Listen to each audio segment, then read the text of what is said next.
오늘 읽을 하나님의 말씀은 마가복음서 4장 1절부터 34절입니다.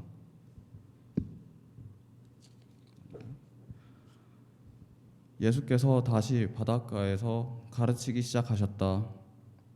매우 큰 무리가 모여드니 예수께서는 배에 오르셔서 바다 쪽에 앉으셨다. 무리는 모두 바닷가 무태에 있었다. 예수께서 비유로 여러 가지를 가르치셨는데 가르치시면서 그들에게 이렇게 말씀하셨다. 잘 들어라.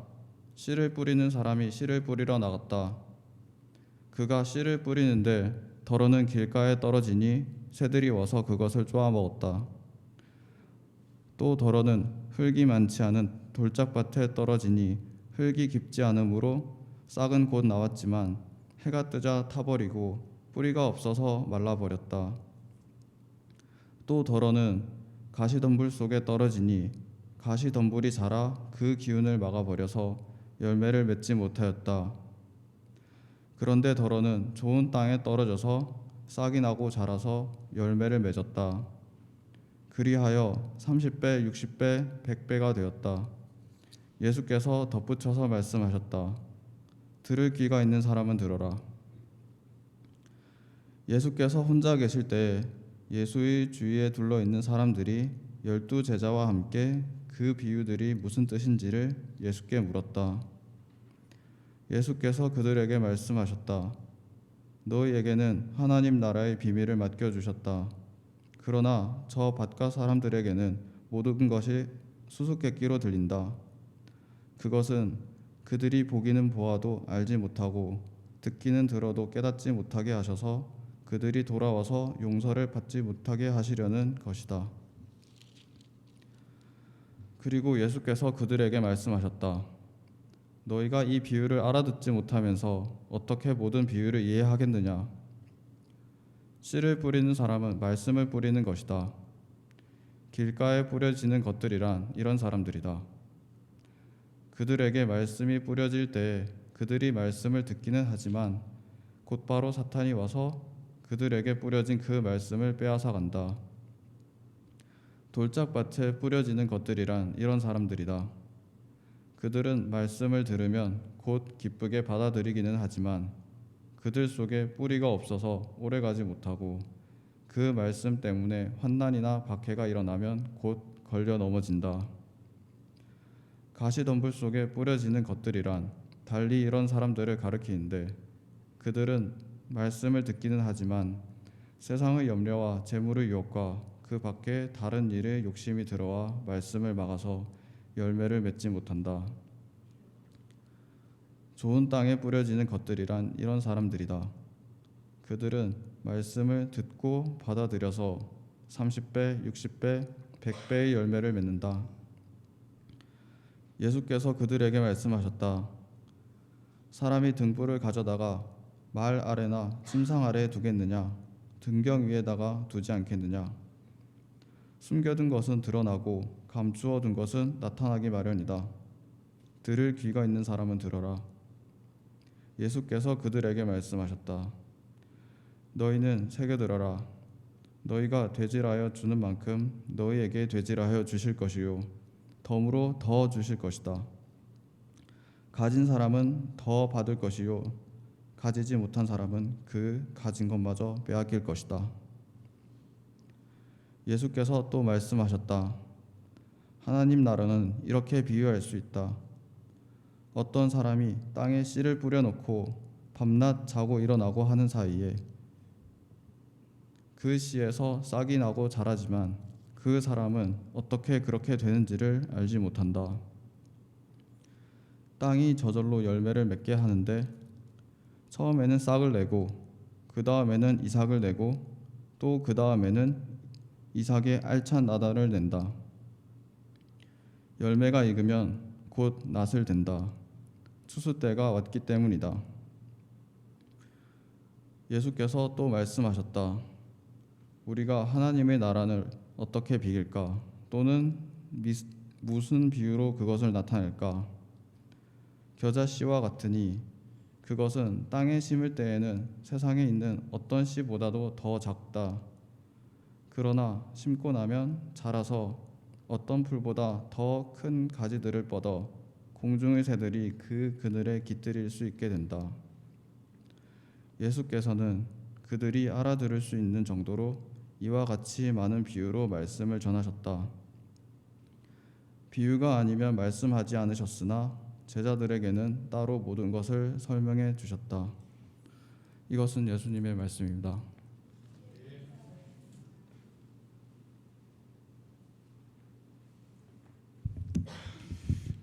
기도하겠습니다. 주님, 그 은혜를 감사드립니다. 저희들 이 말씀, 비유로 하신 말씀을 상고하고 또 그 안에 있는 하나님의 뜻과 또 복음의 메시지를 밝히 알아들을 수 있도록 저희 눈을 열어주시고 또 마음에 하나님께서 빛을 비추어 주시기를 소원합니다.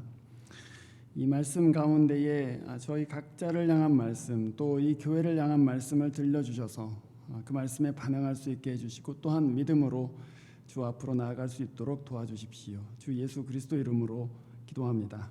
아멘. 오늘 예수님께서 비유로 말씀하셨다 이렇게 얘기합니다. 예수님께서는 상당히 많은 비유를 이 성경 안에서 하셨고 또 제자들은 그 비유를 들으면서 하나님의 나라를 알아갔지요. 그런데 비유로 말씀하신 것, 오늘 이 씨 뿌리는 자의 비유를 보시면 여러분 이 비유를 그냥 비유만 들으시면은 이게 무슨 얘기인지 아실까요? 아니 뭐 비유만 들으면 길가에 뿌려지면은 씨가 안 난다는 얘기구만. 좋은 밭에 떨어지면은 씨가 잘 자라서 열매를 맺는다는 얘기구만. 그게 무슨 뜻입니까, 여러분? 아무 뜻도 없죠. 사실 그냥 있는 그대로를 얘기한 것입니다. 가시덤불에 뿌려지면은 당연히 열매 못 맺을 것이고 돌짝밭에 떨어지면은 얼마 안 있다가 타지는 것은 마찬가지, 당연한 것 아니겠냐. 그래서 비유 자체는 그것이 비유인지도 알지 못하고 그냥 그런 얘기구만 하고 지나갈 수밖에 없는 그런 말들이죠. 그래서 어떤 사람, 대부분의 사람들은 그 비유를 듣고서도 저 얘기를 도대체 왜 하시나 하는 그런 생각을 하게 됩니다. 오늘 본문 9절 말씀에서 귀 있는 자는 들어라 이렇게 말씀하시죠. 그 귀는 우리 그냥 달려있는 귀가 아니고 하나님의 말씀을 들을 수 있는 그 마음으로 들을 수 있는 사람, 그것을 의미하는 것입니다. 그런데 오늘 10절에 보면 예수님 주변에 있었던 사람들, 예수님께서 혼자 계실 때 그 주위에 둘러있던 사람들과 제자들이 예수님께 와서 그 도대체 무슨 뜻입니까? 하고 물었다고 되어 있습니다.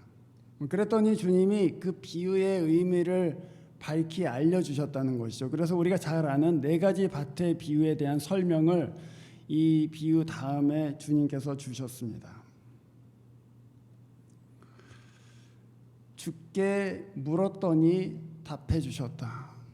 그것이죠.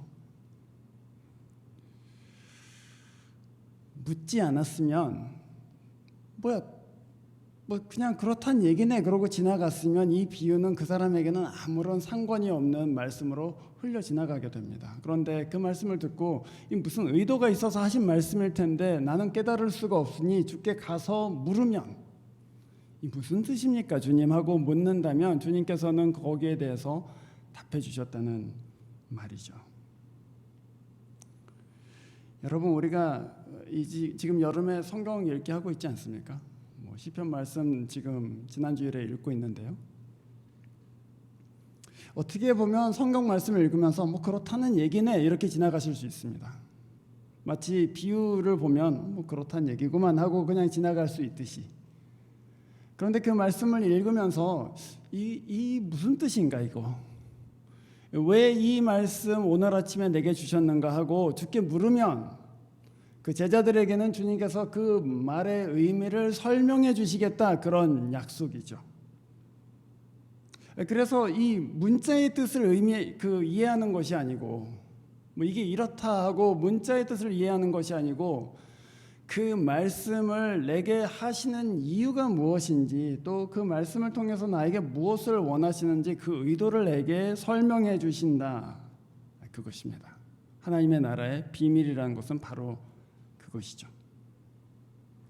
오늘 주님께서는 이 말씀을 하시면서 이 비유를 알지 못하면 어떻게 다른 비유들을 알겠냐. 이 비유가 하나님 나라를 이해하는 관문이나 다름없다 이렇게 말씀하십니다.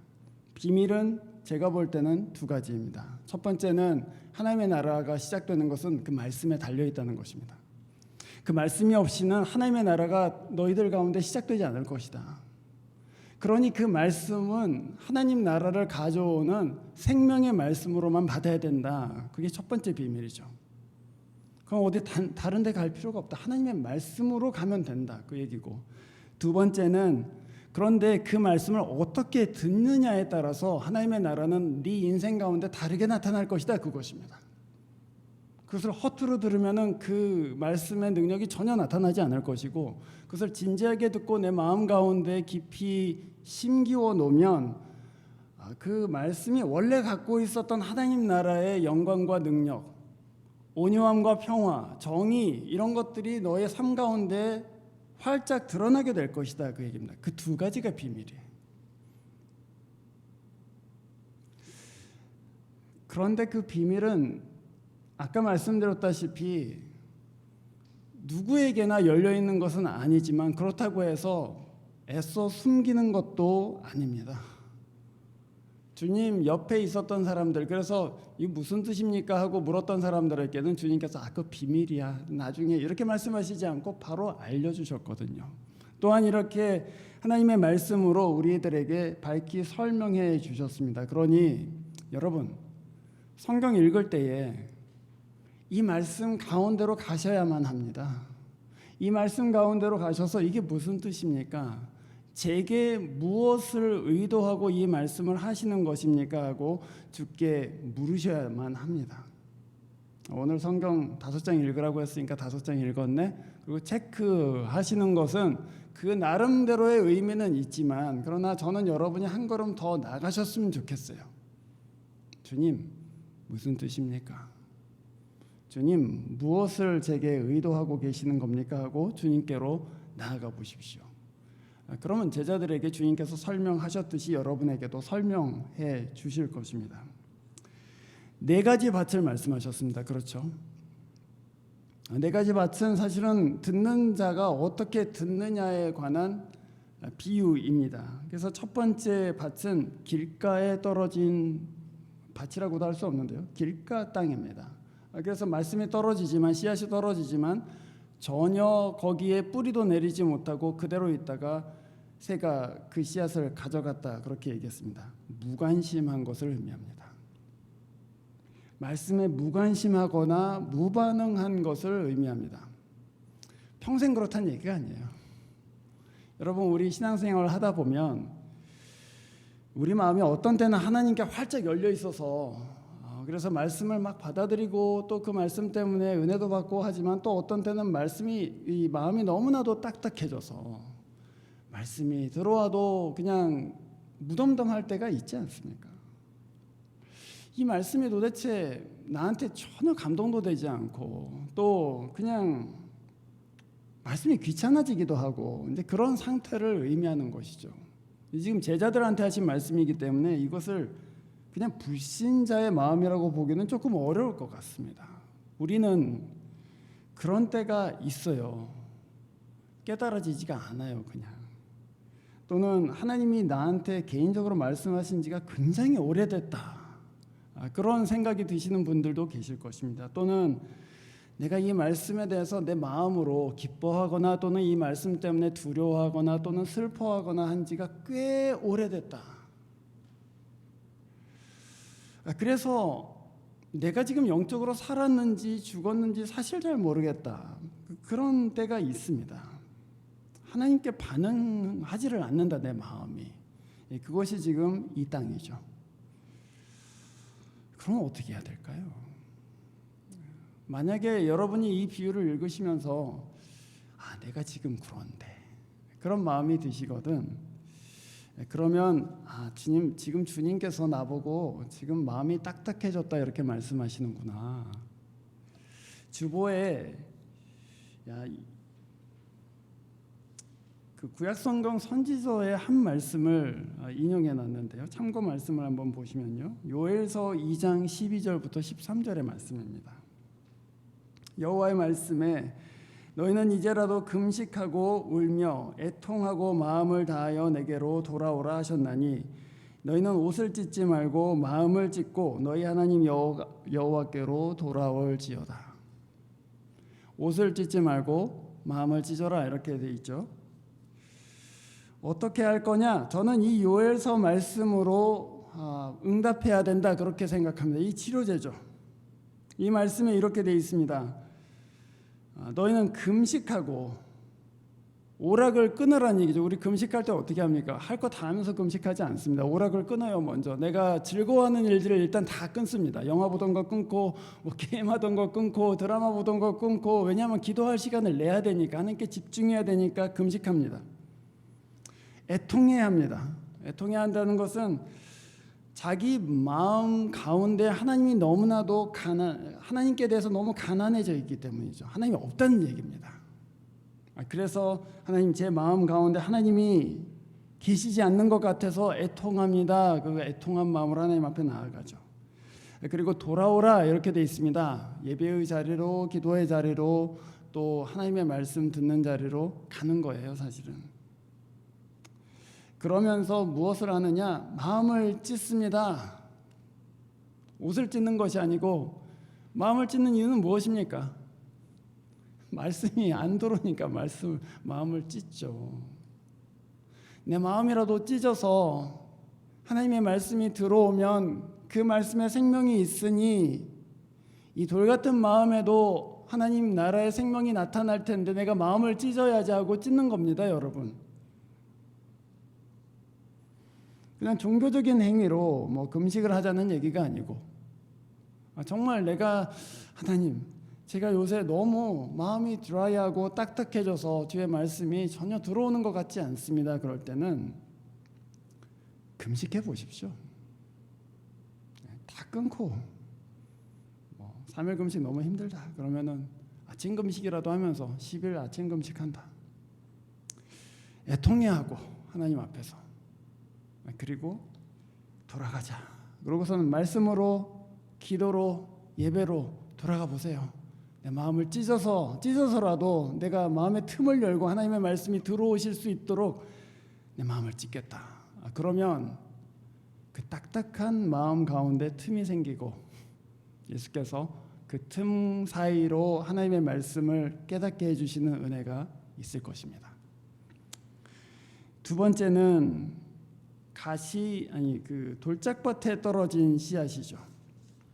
16절에 보시면은 말씀이 있을 때, 말씀을 들었을 때 즉시 기쁨으로 받았는데 그 뿌리가 없어서 금방 타버렸다 그렇게 돼 있습니다. 말씀으로 인한 박해와 어려움이 일어났을 때 뿌리가 없어서 견디지 못하고 타버렸다는 얘기죠. 우리 예수 믿는 사람들 처음에 신앙생활 할 때에 하나님 말씀 들으면서 자기의 취향이라든지 자기의 백그라운드에 따라서 이 말씀이 즉시 기쁨으로 받아들여지는 그런 순간들이 있습니다. 별로 좋은 얘기는 아니지만, 예를 들어서 여러분이 좀 진보적인 성향의 사람이라면, 예를 들어서 제가 뭐 설교단에서 우리 정말 그 로컬 커뮤니티에 선한 일 행하고 가난한 자들 도와야 됩니다 그러면 와, 역시 성경 말씀 이러고 거기에 이렇게 흥분해요. 또 이 중에 또 이제 보수적인 분들이 계시면은 역시 생명의 가치는 존중돼야 되고 또 우리의 성윤리는 바르게 세워져야 되고 뭐 이런 얘기하면은 또 역시 성경 말씀 역시 이렇게 굉장히 흥분하고 좋아합니다. 자기의 어떤 관심사 또는 자기의 어떤 백그라운드 때문에 어떤 말씀의 부분들이 크게 어필하는 거죠. 그래서 금방 받아들여요. 그런데 여러분, 그건 좋은 일이지만, 그런데 그 뿌려진 말씀이 이제 마음에 들어오잖아요. 이 말씀은 반드시 어려움을 가져옵니다. 우리가 하나님의 말씀을 받아들이고 그 말씀을 따라가겠다 하면요, 거기에 반드시 시험이 있습니다. 반드시 어려움이 생겨요. 사단으로부터 오는 것이기도 하고 또한 하나님이 연단하시는 것이기도 합니다. 그러면 어떻게 되냐? 교회 열심히 섬겼는데 시험 들어서 못하겠다 그러고 그냥 그만둘 수 있잖아요. 예수를 위해서 힘냈는데 시험 드는 일 너무 많아서 이제 좀 쉬어야 되겠다, 그만해야 되겠다 하고 그냥 때려칠 수도 있습니다. 그게 뭐냐면 뿌리가 없어서 견디지 못하는 거예요. 말씀이 좋았단 말이에요. 그리고 그 말씀의 어떤 맛도 보았단 말이죠. 그런데 아직 뿌리가 약해서 어떤 시험이 왔을 때 넘어져 버리는 것이죠. 그런데 여러분, 주님은 이미 말씀하신 것 아닙니까? 시험이 올 거다, 또 어려움이 올 거다라고 말씀하셨습니다. 그러면은 시험이나 어려움이 올 때 온다고 하더니 왔구나 이렇게 생각하셔야 됩니다. 이게 예수 믿는 게 처음에 좋은 일이 있지만 또 은혜가 있지만 어려운 일이 반드시 오게 돼 있구나. 시험이 온다더니 진짜 오는구나, 내 마음에도. 그래서 놀라지 마셔야 돼요. 이거 원래 그런 거야, 사실. 놀라지 마셔야 되고, 두 번째는 여기서 견디면 뿌리가 내려질 거야 하는 그런 믿음을 가지셔야만 합니다. 여러분, 제가 이사 와갖고 저희 집이 7년 전에 이사 왔을 때 엉망이었거든요. 그러니까 앞뒷마당이 다 겨울에 저희들이 이사를 들어갔을 때는 잔디가 꽤 있네 그러고 들어갔거든요. 근데 집을 처음 사 보니까 이게 잔디인지 잡초인지 구분을 못하고 잔디라고 생각하고 들어간 거였어요. 사실은 다 잡초였습니다.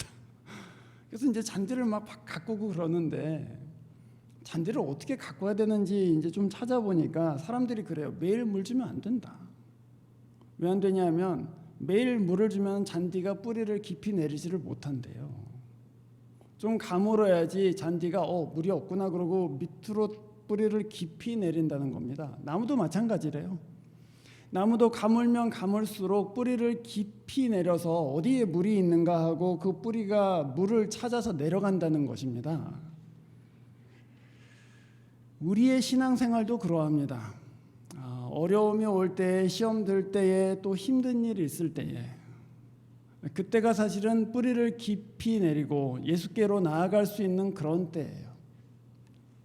생명의 말씀은 어디에 있는가 영원히 찾아 내려가는 것이고 그리스도의 은혜를 찾아서 깊이 뿌리를 내리는 때가 바로 그때입니다. 그래서 여러분, 이 말씀이 여러분에게 어떤 때 기쁨이 되어서 내 마음 가운데 들어왔는데 지금 시험이 있다, 지금 어려움이 있다, 그런 생각이 드십니까?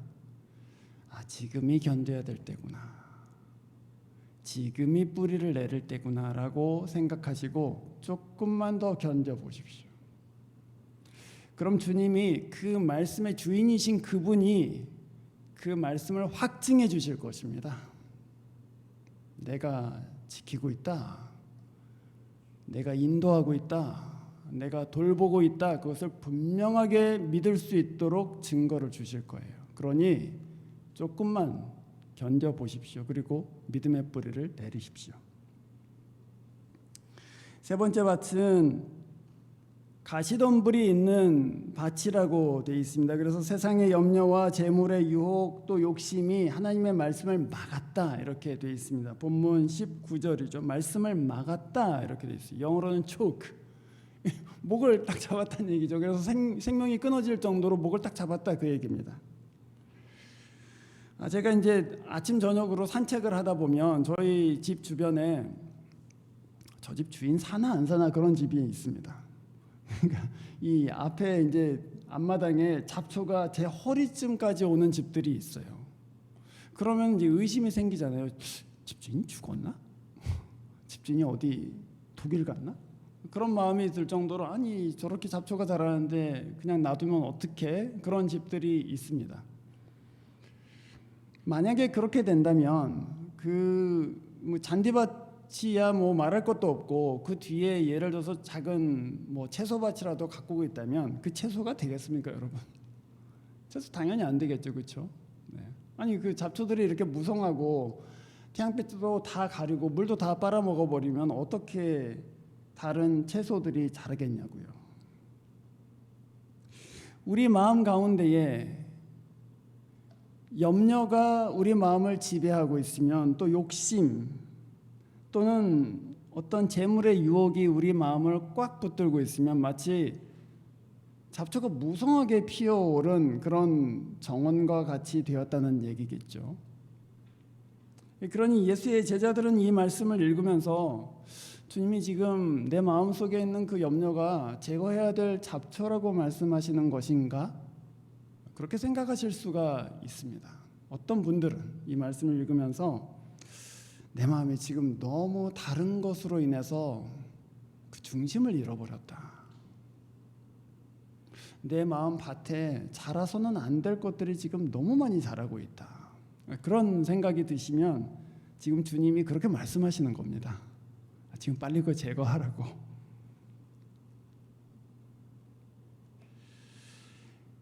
우리 마음 가운데 염려가 있으면 어떻게 되죠? 주변 사람들한테 불친절하기 시작합니다. 그렇잖아요. 내 마음이 지금 내 코가 석자면 나한테 뭐를 도움을 청하거나 또는 나를 조금이라도 귀찮게 하는 사람들한테는 짜증이 금방 나가게 돼 있어요. 왜 이래 귀찮게. 내 마음에 이 세상의 재물의 욕심이 꽉 차 있으면 어떻게 됩니까? 다른 사람의 필요에 대해서, 다른 사람의 아픔에 대해서 둔감해지기 시작합니다. 그리고 말을 막 하기 시작해요. 우리 마음 가운데 이런 잡초가 무성해지면은 그거는 다 우리의 행동으로 나오게 돼 있습니다. 옆에 있는 사람들이 평안하지가 않아요. 그리고 굉장히 힘듭니다. 스트레스 받게 되죠. 그래서 어떻게 치료할 것이냐, 싸워야 됩니다. 이 죄의 권세하고 싸우는 것이 너무너무 중요합니다. 자기 안에 그런 잡초가 보이기 시작하시거든 싸우셔야만 합니다. 골로새서 3장 1절의 말씀, 3장 1절부터 2절에 이렇게 되어 있습니다. 그러므로 여러분이 그리스도와 함께 살려주심을 받았으면 위에 있는 것들을 추구하십시오. 거기에는 그리스도께서 하나님의 오른쪽에 앉아 계십니다. 여러분은 땅에 있는 것들을 생각하지 말고 위에 있는 것들을 생각하십시오. 그렇게 얘기해요. 그러니까 사실은 죄와 싸우기 전에 먼저 해야 될 일은 뭐냐면 내 영혼의 시야를 이 땅에 속한 것으로부터 위에 속한 것으로 옮기는 작업이 무엇보다도 필요합니다. 내 영혼의 시야가 이미 땅에 너무 처박혀 있으면 그 죄와 싸우기는 불가능해져요. 위에 앉아 계신 주 예수 그리스도, 그분 생각하셔야 됩니다. 그분을 생각하시고 그분을 주시하시고 주님이 약속하셨으니까 이렇게 믿으셔야 돼요. 주님이 다스리고 계시니까 이렇게 믿으셔야 됩니다.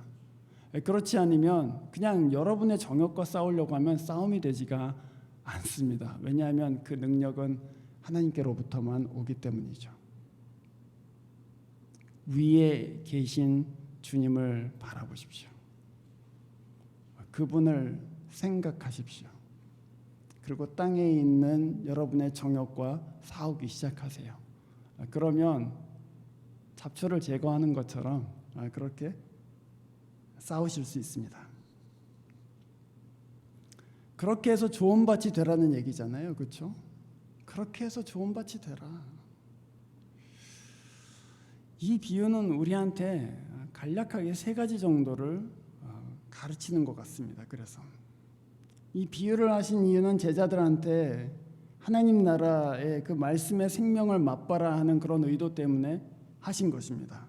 그래서 첫 번째 우리가 생각해 봐야 될 것은 우리가 말씀을 듣잖아요. 그리고 그 말씀이 당장에 어떤 효력이 나타나지 않는 것 때문에 낙심할 때가 분명히 있습니다. 말씀을 읽고 또 말씀대로 살고 그러는데 내 삶에 뭐 별 변화가 없는 것 같이 느껴질 때가 있습니다. 그래서 이거 꼭 해야 되나? 이거 소용이 있는 건가 하는 마음이 드실 때가 있습니다. 낙심하거나 조급해하지 마십시오. 이 말씀의 비유는 그 말씀이 우리를 점진적으로 바꾸어 가신다는 것을 저희들에게 가르치십니다. 4장 28절에 보면 저절로 자라는 씨앗의 비유가 있습니다. 씨앗을 뿌려놨는데 아침에 나가보고 저녁에 나가보고 했는데 자랐는지 안 자랐는지 알 수가 없는데 나중에 보니까 저절로 자랐더라 그거예요. 제가 오늘 너무 채소 얘기만 해서 죄송하지만 저희 집에는 해마다 깻잎이 무지하게 납니다. 잡초라고 생각될 정도로 많이 납니다. 뿌리지도 않았는데 나고요. 그런데 여러분 그 모잉 하다 보면 이건 밀어버리자 그러고서는 쫙 밀어버리거든요. 그리고 그 가든 안에 있는 그 깻잎만 놔둬요. 그런데 그 안에 있는 깻잎들은요, 도대체 이게 어떻게 이렇게 잘 자랄 수가 있지 할 정도로 자랍니다. 제가 그 깻잎들을 보면서 하나님은 진짜 신비로우신 분이시다 그런 생각을 해요. 내가 별로 돌봤다고 하기는 어려운데 그냥 그 가을든 조그만 가을든에 조금 물 주고 그다음 잡초 조금 뽑아준 것뿐인데 깻잎이 1년 사시사철 먹을 정도로 나오거든요. 하나님의 말씀이 딱 그렇습니다, 여러분. 어떻게 자랐는지 언제 자랐는지 알 수가 없어요. 그런데 그것을 내 마음 가운데 정원이라고 생각하고 돌보고 있으면 그 말씀은 반드시 생명을 나타냅니다. 그걸 믿으세요.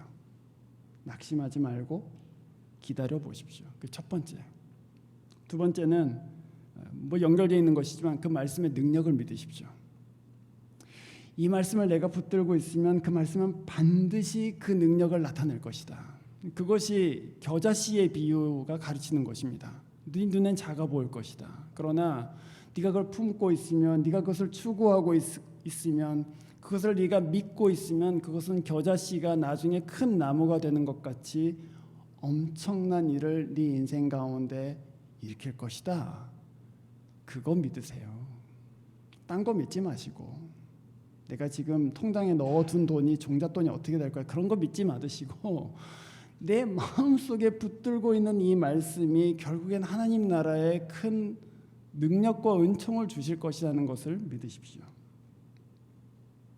그리고 세 번째로는 아까 주님께서 다 말씀해 주신 것 같이 만약에 우리 마음이 돌짝밭이라면, 만약에 우리 마음이 그냥 길가의 밭과 같이 되었다면, 또 우리 마음이 가시덤불 같이 되었다면 내가 지금 말씀 어떻게 듣는지를 생각해보고 하나님의 말씀에 반응해서 지금 움직여봐라 그것입니다. 장애물이 있으면 걷어내라. 마음이 강팍해졌다면 찢어라. 그리고 유혹이 있다면 싸워라 그것입니다.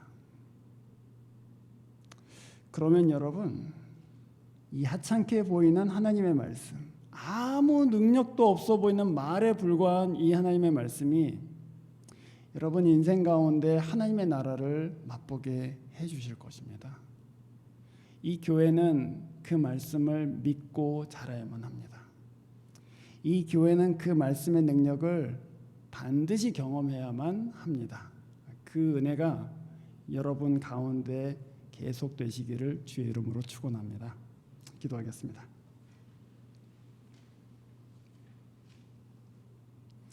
높으신 하나님 아버지, 저희들 가운데 이 큰 은혜를 허락해 주신 것을 감사드립니다. 제자로 저희들을 예수 그리스도께로 인도해 주시고 또 물을 수 있도록 나아가서 이 말씀의 의미를 주님께 여쭈어 볼 수 있도록 가까이 저희들을 두신 것을 감사드립니다. 말씀 읽을 때마다 깨달아지는 말씀 마음에 품게 해주시고 또 말씀을 방해하는 것들과 싸울 수 있는 용기와 은혜를 허락해 주십시오. 그래서 저희들 이 여름에 하나님의 말씀을 읽어가면서 자라고 성장하고 그리고 하나님의 나라를 계속해서 맛보게 될 수 있도록 도와주십시오. 주 예수 그리스도 이름으로 기도합니다. 아멘. 네, 오늘 그 밥이 아빠